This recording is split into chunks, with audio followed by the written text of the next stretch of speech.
neza ni Florier Wezagwira y'amano wako ndi hano rero kugira ngo mbasobanurire ikibazo nahuye nacyo muri no minsi.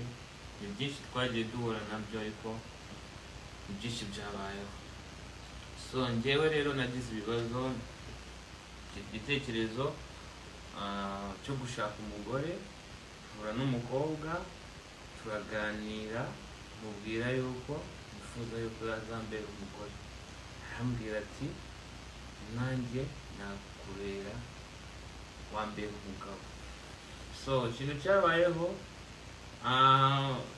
ni amakosa, ariko nanone je numvaga atari amakosa kuko numvaga ni umuntu mukuru, nanjye ndi umuntu mukuru.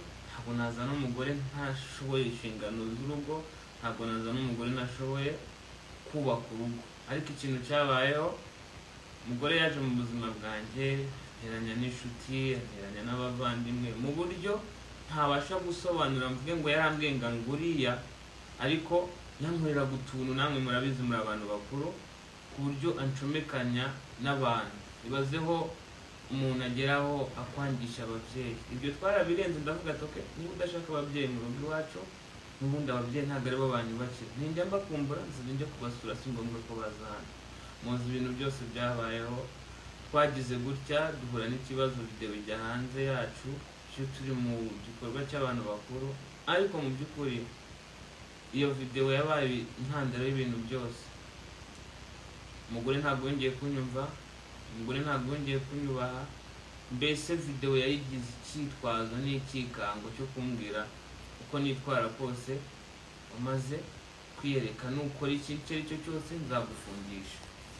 So nagerageje uko nshoboye, shaka inshuti. Mfite manager wanjye witwa James, aba muri Amerika, yaramaze iminsi aba mu Rwanda. Mpamagara James, mpamagara mu rugo, turaza twiga ku bibazo bya hano. Ndababwira ati rero ikintu cyiza kitera akaduruvayo mu rugo rwa hano si uko turwana cyane, ahubwo tuba turi kuganira ku bintu runaka tutari kumvikana. Umugore akavugira hejuru nk'aho ari gutabaza. Ntamubwira nti ariko kuki cyo kuvugira hejuru, wajya uvuga gake niba ushaka ko dukemura ibibazo, ukareka kuvugira hejuru. Ibyo byose twarabirenze. Noneho tuza kwiha umwanzuro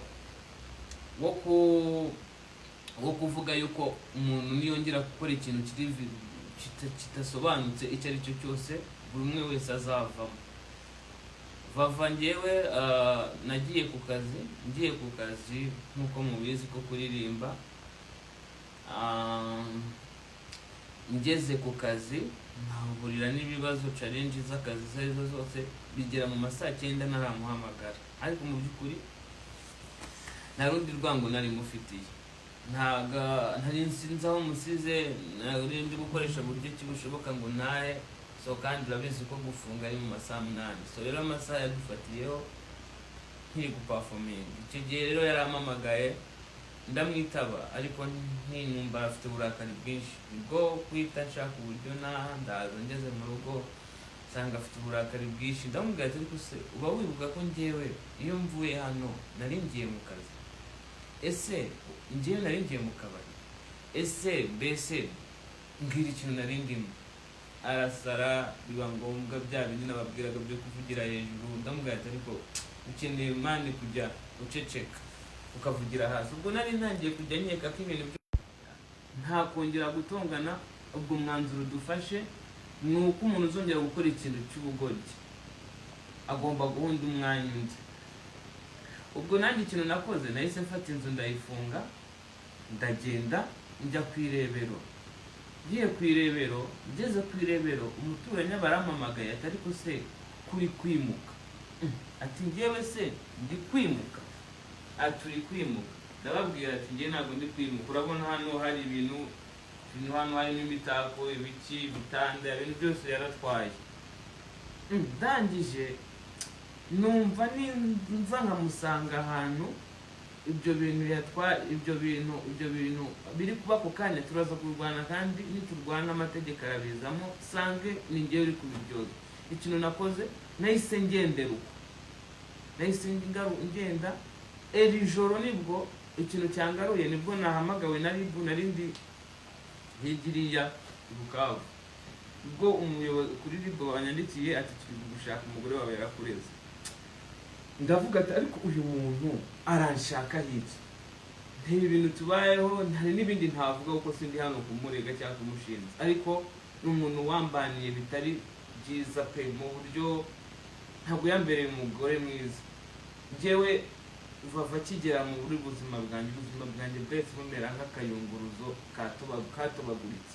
Buri kintu cyanjye cyose cyahise kijya ku gasozi, ubwambure bwanjye, amabanga, uburyo nkoramo ibintu, nkagenda nkasanga inshuti zanjye zifite amakuru ntazi, kumbi ariko sinicinga.